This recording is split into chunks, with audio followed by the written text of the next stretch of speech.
दोस्तों आज हम लोग बात करने जा रहे हैं इम्यूनिटी के बारे में। ये जो हमारे बॉडी का प्रोटेक्शन मैकेनिज्म होता है इसको इम्यूनिटी कहते हैं। और दोस्तों इम्यूनिटी इतना बड़ा टॉपिक है। इम्यूनिटी हमारी माउथ से स्टार्ट हो जाती है। एंजाइम्स होती हैं जो इन कीड़ों को, पैथोजेंस को, इन बैक्टीरिया को मारना स्टार्ट कर देती हैं। दोस्तों हमारे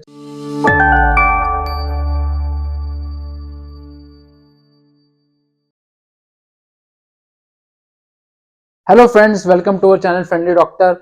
दोस्तों आज हम लोग बात करने जा रहे हैं इम्यूनिटी के बारे में। तो दोस्तों हम लोग हमारे वीडियो में बात करेंगे क्या क्या टाइप्स होती है इम्यूनिटी की, कैसे हम लोग इम्यूनिटी को बढ़ा सकते हैं। कुछ मैं सुपर फूड्स के बारे में भी बात करूंगा जिसको आप लेके इम्यूनिटी इंप्रूव कर सकते हैं। और साथ ही साथ कुछ मैं सरप्राइजिंग चीजें भी बताऊंगा जो आपको देख के लगेगा अच्छा इससे भी मेरी इम्यूनिटी इंप्रूव होती है। तो आइए हम लोग इस सब के बारे में बात करेंगे। दोस्तों हमारे चैनल को आप सब्सक्राइब जरूर कर लीजिए। अगर आपको हेल्दी रहना है और हेल्थ रिलेटेड कंटेंट आपको पसंद है तो सब्सक्राइब कर लें। आइए दोस्तों बात करते हैं। तो दोस्तों इम्यूनिटी क्या होती है?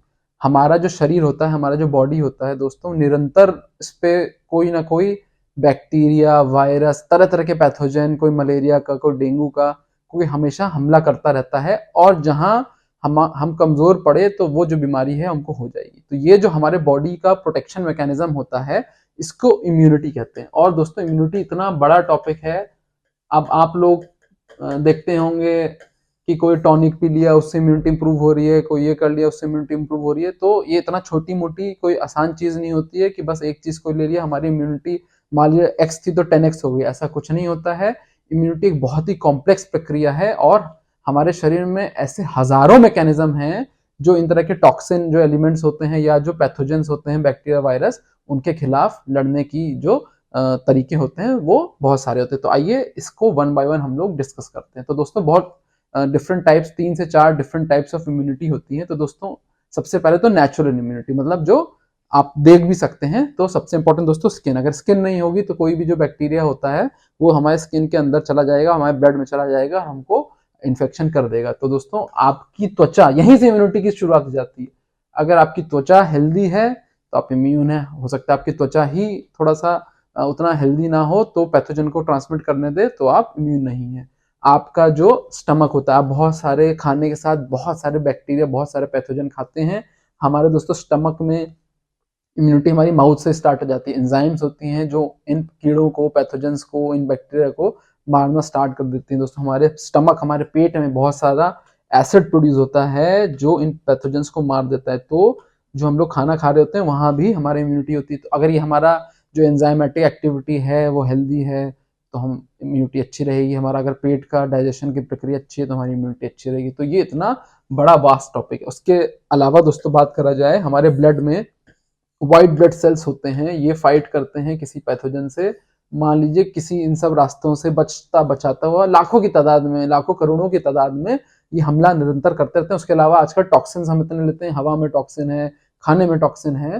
तो ये सारा कहीं ना कहीं तरीके से ब्लड में हमारे पहुंच जाता है, कोई ना कोई रास्ता ये लोग भी ढूंढ लेते हैं। तो ये जो हमारे व्हाइट ब्लड सेल्स होते हैं इनका काम होता है, इसको अगर हमारे ब्लड के अंदर पहुंच गया है, हमारे ब्लड के अंदर पहुंच जाएगा तो पूरे हमारे शरीर में फैल जाएगा।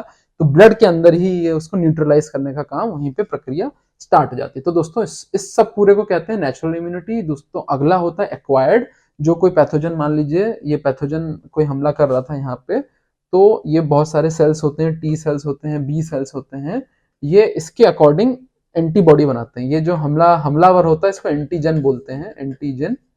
और इस हमलावर के को न्यूट्रलाइज करने के लिए ये एक तरह का प्रोटीन, एक तरह के एंजाइम बना देते हैं बी सेल्स विशेष तौर पे, जिसको एंटीबॉडी कहते हैं। जो इस एंटीजन से मिलके ये अपने समझ लीजिए प्रॉन्ग्स में यहाँ इसको फंसा लेंगे, उसको न्यूट्रलाइज कर देंगे, हमारे शरीर में कोई भी इफेक्ट नहीं कर पाएगा। तो ये एक्वायर्ड इम्यूनिटी होती है। ये भी सब ब्लड के अंदर और बाहर भी ये सारे सेल्स होते हैं जो इन सबको न्यूट्रलाइज करते हैं।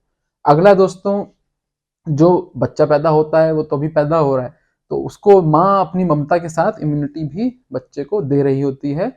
इस टाइप की इम्यूनिटी को जैसे जब बच्चा अगर गर्भ के अंदर होता है तो माँ की ही इम्यूनिटी से वो काम कर रहा होता है, और पैदा होने के बाद भी माँ की जो इम्यूनिटी होती है वो काम करती रहती है।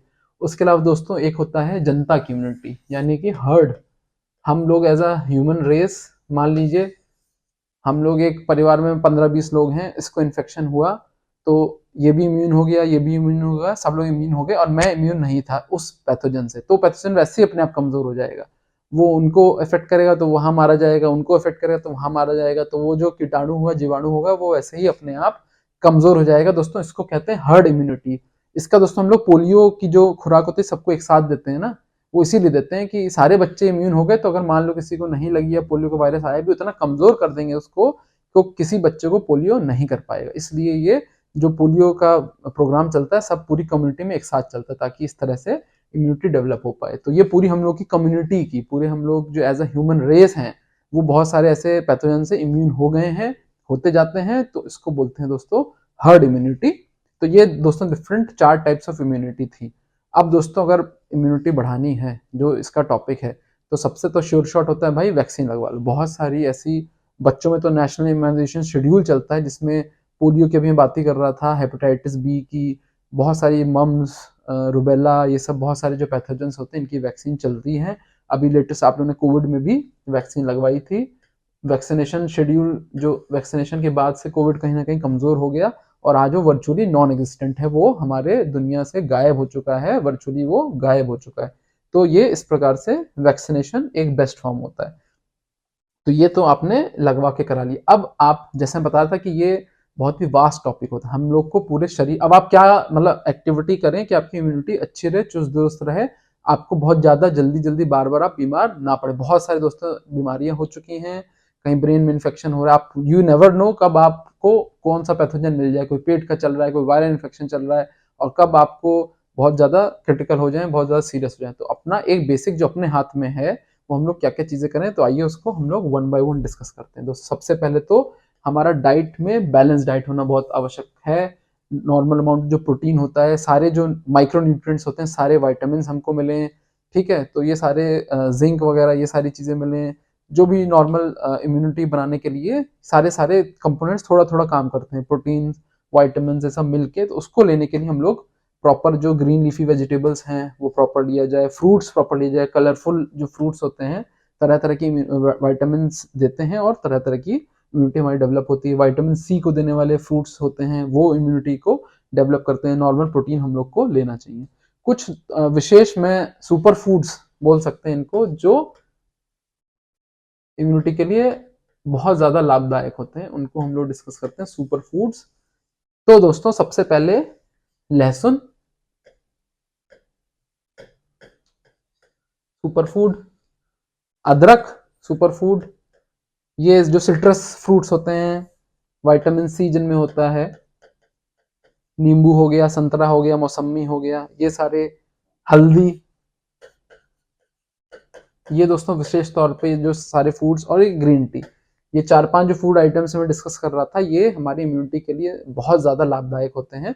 तो इनका रेगुलर दौरान पे आप सेवन करते रहेंगे तो आपको जो न्यूट्रिशनल जो इम्यूनिटी होती है वो आपको मिलती रहेगी। और बहुत सारे लोग इसको ही, ये देखिए कोई बहुत ज्यादा एक्सपेंसिव तो है नहीं, बहुत ज्यादा लोग इसी सब का हैक बना के और कुछ महंगे महंगे प्रोडक्ट बना के सेल करने का प्रयास करते हैं। तो आप क्यों सुपरफिशियल चीज पे जाएं, आप पूरा बेसिक्स पे ध्यान रखें। पूरा अपनी जो काम करना आसान है, हेल्दी डाइट लेना, बैलेंस डाइट लेना आसान है, और वो निरंतर आप रोज कर सकते हैं। अब सप्लीमेंट्स आपको इम्यूनिटी इंक्रीज करने के लिए, पता नहीं वो रिसर्च करा भी गया है कि नहीं करा गया है, उसको कितना एक्सपेंसिव आपको दिया जा रहा है, तो ये सारी चीजें आपको जानकारी होनी चाहिए। फिर दोस्तों पानी, वाटर का इंटेक, वाटर बहुत इंपॉर्टेंट है इम्यूनिटी के लिए। आज भी बहुत सारे लोग जो रिक्वायर्ड अमाउंट ऑफ वाटर होता है वो नहीं लेते हैं। दोस्तों हम लोग को इतना पानी पीना चाहिए कि जब हम लोग यूरिन करने जाएं तो हमारा यूरिन येलो कलर का ना हो, हल्का सा बहुत पेल हो, स्ट्रॉ कलर का हो या ट्रांसपेरेंट हो, इतना हम लोग को प्रतिदिन पानी पीना चाहिए। डिहाइड्रेशन से बचना चाहिए। अब ये जो लोग दोस्तों ऐसे लेटे सोते हैं बढ़िया टांग फैला फैला के, तो ये बहुत जरूरी है दोस्तों। स्लीप, जी हाँ, ये हो सकता है बहुत सारे लोगों को सरप्राइजिंग भी लगे, स्लीप हमारी बॉडी के लिए बहुत जरूरी है। जब हम लोग सो रहे होते हैं, हमारा बॉडी का सारा सिस्टम इंक्लूडिंग इम्यूनिटी रीबूट होता है। तो जो सारे प्रोसेस चल रहे होते हैं वो रिविगर हो जाते हैं, वो सारा जो प्रक्रिया होती है वो दोबारा से हमारा बॉडी एकदम रिफ्रेश हो जाता है, और इंक्लूडिंग और इम्यून सिस्टम भी रिफ्रेश हो जाता है। अगर दोस्तों आप स्लीप मिस करेंगे तो आप बहुत जल्दी या बार बार आप बीमार भी पड़ेंगे। तो दोस्तों अगली जो बात करें वो रेगुलर एक्सरसाइज। एक्सरसाइज दोस्तों बहुत जरूरी है, उसके बहुत सारे प्रत्यक्ष तो फायदे होते हैं जो आपको दिख रहे होते हैं, जैसे वेट के कंट्रोल में रहना, आपका हेल्दी रहना, बट ये सब आपकी इम्यूनिटी के लिए भी बहुत अच्छा है। अगर आप रेगुलर एक्सरसाइज कर रहे हैं तो इससे आपकी इम्यूनिटी भी बहुत अच्छी चुस्त दुरुस्त रहेगी। ये आपको हो सकता है डायरेक्टली ना रियलाइज हो, बट अगर आप लॉन्ग टर्म तक रेगुलरली ये एक्सरसाइज, इवन वॉकिंग करते रहेंगे, योगा, कोई भी light mild to moderate degree exercise करते रहेंगे तो आपके शरीर के लिए, आपकी इम्यूनिटी के लिए बहुत ज़्यादा बेनिफिशियल रहेगा। स्ट्रेस दोस्तों, स्ट्रेस बढ़ेगा, इम्यूनिटी घटेगा, तो अपने आप को, स्ट्रेस को, इम्यूनिटी आपकी डाउन हो जाएगी। अपने स्ट्रेस को दोस्तों मैनेज करना बहुत ज़रूरी है। ज़्यादा स्ट्रेस लेंगे, इम्यूनिटी कम रहेगी, आपकी बीमार होने की टेंडेंसी जो है, प्रोबेबिलिटी बढ़ जाएगी। और दोस्तों हाइजीन, मतलब आपका जो हम लोग कोविड के दौरान देख भी रहे थे, आपका जो नॉर्मल हाइजीन होता है, प्रॉपर आपका हैंड वॉशिंग सबसे अच्छा होता है इम्यूनिटी होने का, कि भाई जो पैथोजन है, जो वायरस वगैरह टॉक्सिन, उससे बच ही जाओ। तो जैसे कि मास्क लगाना हो गया, अगर आप ऐसे कोई बहुत ज़्यादा पॉल्यूशन वाली जगह पे जा रहे हैं या बहुत ज़्यादा कोई हॉस्पिटल वगैरह विजिट कर रहे हैं तो मास्क वेयर कर लीजिए, तो जो आपको पैथोजन मिलने हैं वो अवॉइड कर लेंगे। तो अवॉइडिंग हाथ धोने से बहुत सारे जो इन्फेक्शन होते हैं वहीं पे, खाना खाने पहले अगर आप हाथ धो रहे हैं, रेगुलर अंतराल पे सैनिटाइज कर रहे हैं, ये सारा हाइजीन का ध्यान रख रहे हैं, तो आपकी फिर से जो पैथोजन को आपको अटैक करने की टेंडेंसी वो कम हो जाएगी, क्योंकि वो वहीं पे स्टॉप, हम लोग उसको आने, जो उसका लोड है आने के पहले उसको हम लोग रोके दे रहे हैं।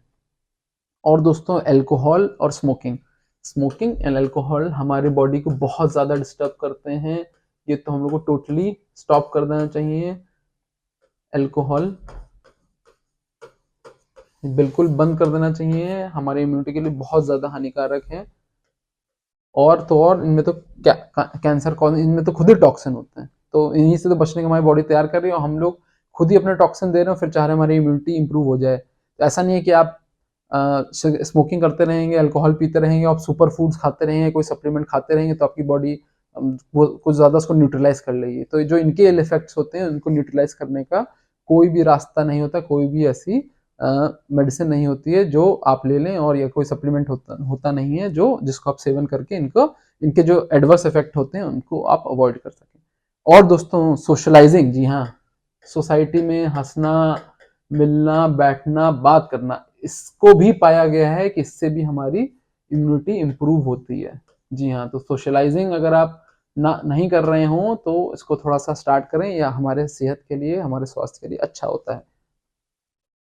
और दोस्तों बहुत सारे सप्लीमेंट्स, बहुत सारी चीज़ें तो डाइट में हम लोग ले लेंगे, बट बहुत सारी चीज़ें हम लोग डाइट में, मान लीजिए आप वेजिटेरियन हैं तो हो सकता है विटामिन बी उतना अच्छी मात्रा में ना मिल पा रहा हो, तो आप अपने किसी डॉक्टर से, फिजिशियन से भी डिस्कस कर सकते हैं। तो विटामिन सप्लीमेंट्स हो गया, वो आप ले सकते हैं, विटामिन्स हो गया, जिंक सप्लीमेंट्स ले सकते हैं, तो ये बहुत सारी चीज़ें, ओमेगा 3 फैटी एसिड्स ले सकते हैं। तो जो आप मान लीजिए नहीं डाइट से कर पा रहे हैं, आप ब्लड टेस्ट करा के भी देख सकते हैं, तो वो आप एज अ सप्लीमेंट भी ले सकते हैं। विटामिन डी वगैरह भी आजकल कम रहता है, ज़्यादातर पॉपुलेशन कम रहता है, तो आप टेस्ट करा के देख सकते हैं, उसको भी आप ले सकते हैं, उससे भी आपकी इम्यूनिटी इंप्रूव रहेगी। आई होप दोस्तों, इम्यूनिटी बहुत बड़ा टॉपिक है, बट इसमें मिथ्स बहुत ज़्यादा हैं। तो ये दोस्तों एक्चुअली जो मेडिकल साइंस कहता है और जो सच भी है, वो सारा कंटेंट था। आई होप दोस्तों आपको अच्छा लगा होगा। ये वीडियो आपको पसंद आया तो लाइक ज़रूर कर दीजिएगा। Thank you friends, stay healthy, stay happy.